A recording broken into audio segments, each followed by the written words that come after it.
Yo, what's a crap, boys?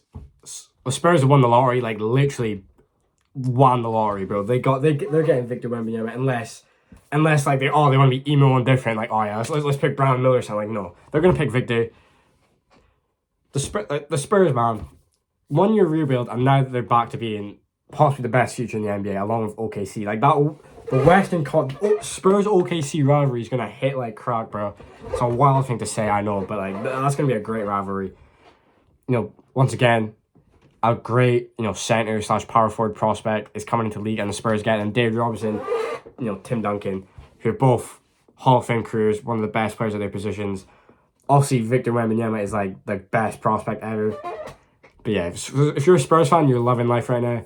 Obviously, you're kind of in a Washington, not really. You have young players, but you're kind of in like, okay, we should probably rebuild to try to get a good draft pick. Because, we got this star in DeJounte Murray who's like 25, 26. May as well just train him, get some draft capital. Now, boom, they have the number 1 pick. It's unreal. They got some great young guys. Also, they got all the picks. It's looking good for them. And Greg Popovich is going to, coach these 3 guys across 5 decades. He's probably the greatest coach of all time. Him and Phil Jackson. It's going to be like phenomenal for Victor's, development, knowledge of the game. When you're coached by a guy like that, you're, great morals, great personality. It's going to lead you to a great career. Hence why Tim Duncan and David Robertson had great careers, and they're considered great people. So this, obviously if Dallas moved up, him and Luka, but like realistically, out of the top 5 guys, Detroit would have been cool. Charlotte, we'll get into Charlotte. They got the 2nd pick, which wow. If you went to Charlotte, I'll talk why Charlotte's kind of a bad land spot. I wouldn't have agreed it. Detroit would have been cool. Who else? Portland. Trade. I think Dame's getting traded regardless. That would have been okay. San Antonio is probably the best land spot in my when you think about it, probably is. Houston, their culture looks to be changing, so that would have been a good spot too. But San Antonio, they are loaded. They've got good young players: Devin Vassell, Kellen Johnson, Jeremy Sohan, Charles Bassey. Got Jeremy Sohan. I think I already said him. I can't remember. But obviously they've got more young players. I've not exactly looked into it, but they've got good young players, good draft picks. A lot of cap space. They have a lot of cap space as well. They might have the 2nd most behind Houston. They have the program to be a dynasty. That's kind of the way I feel about it. Obviously, free agency, don't really have to sign this year. Whatever. The San Antonio Spurs year is coming up. Texas market. Now that you're gonna see a lot more San Antonio than you did last. This season. Also, they have possibly the best prospect ever. They could take a cool, maybe make the play-in. I would try to get another draft pick. You got some good, every NBA player coming in now is going to be good. It's just how the game is now. Everyone grew up watching Steph Curry, LeBron James. 14-year-olds can do triple step back swish. It's everyone's going to be good, and they're all athletes. So yeah. But Wembanyama is a prospect. This is the easiest. It's probably the best prospect ever. Obviously LeBron. Victor's not had the the pressure. When you think about it, LeBron's pressure is crazy. No one's talking about GOAT. Obviously, don't get me wrong. When I see Wembanyama, okay, this is GOAT potential. No one's calling the next Michael. When I think LeBron had so much pressure coming into the league, people are saying yeah, he can be an MVP. No, this guy's gonna be if he stays healthy, that's one thing. This has got GOAT potential. Possibly the most talented player of all time. Maybe not GOAT, but talent-wise, GOAT. This guy, he literally does everything. Everything, bro. This guy can create his own shot off the dribble, fadeaways, rim protection. He literally, maybe he won't do this in the NBA. Shoot a shot, he knows about brick, gets the offensive rebound from the 3-point line. He runs from the 3-point line to get the offensive rebound and dunks the ball. That's the only shit he can do. Bro, you seen that photo of his foot? His foot's the fucking size of my arm, man. Absolutely unreal. He's one of the best prospects. Good rim protector, good playmaker, can take the ball up, even facilitate the offense.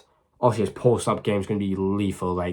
He's unguardable. He is, literally, if you're on my league, I don't know, if you're just going to create a random player, maybe not on Park for 2K, but if you're just trying to create a demigod, just to put on a roster, that's the player you build. He's probably going to be an 84 rated in 2K. Good free, he's going to improve yearly as well. He's in a good organization, a winning culture. That just clicked, bro. He's in a winning culture. If he went to Charlotte, no, bro. Portland, like, no. Detroit, like, yeah, okay. Yeah, Wembanyama is going to be a great NBA player. Injury concerns are very there. Like, this could be a Porzingis situation. I'm not trying to say he's going to be a bust. You take him every time, 100 times out of 99 times out of 100, you take him in the draft. But the injury concerns are definitely there. He's a big body, very skinny. Like, come on, bro, it's waiting to happen. Maybe it won't happen. Hopefully it doesn't, because, for Zion, the hype for Zion was crazy. He didn't play till, like, February, January, or December. I can't remember, but it was a while. It was quite a while. We had to wait a while to watch Zion playing a proper NBA game. So hopefully it doesn't happen here. You don't want to see that happen. But Charlotte, number 2 pick. You're going to pick Brandon Miller here. Between Brandon Miller and Scoot Henderson, it just depends on who got the second pick. Both are worth going number 2. It's just a team. Like, drafting Scoot Henderson doesn't make sense to me. Maybe they draft the best player, which I think is stupid. You take Brandon Miller, a good wing scorer. That's who they need. A duo of him and LaMelo Ball is lethal offensively. Brandon Miller, I think he can develop into a good defensive player. LaMelo Ball's an MVP caliber player once he hits his prime. Yeah. Brandon Miller, somewhat of a KD type player. Big body. And then you got Portland who have got to trade Dame. You've just been blessed with a top 3 pick. You've been blessed with Scoot Henderson if he falls to 3.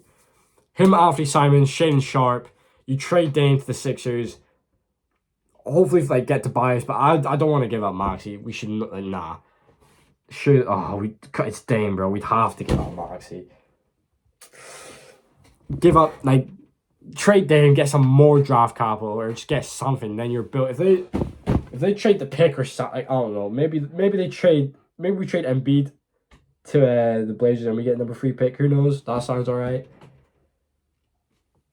But come on, bro. You have to trade Dame or do something. If you keep Dame for that 3rd pick, you don't like him. You're disrespecting his career. So yeah, I think that's good. Obviously, the other picks, I'm not exactly a draft guy. I'm more of a, I find out, they get drafted. I look them up. Obviously, the Thompson brothers. I don't think you know what I mean. All there are 20 guys you know the name of, but what they do, what their strong points are, I don't really know. So I ain't gonna talk about that. But who won the draft? Definitely the Spurs. Definitely the Spurs. Don't fuck it up. Pick Wembanyama, bro. Don't be different. Be different, but don't be different in this situation.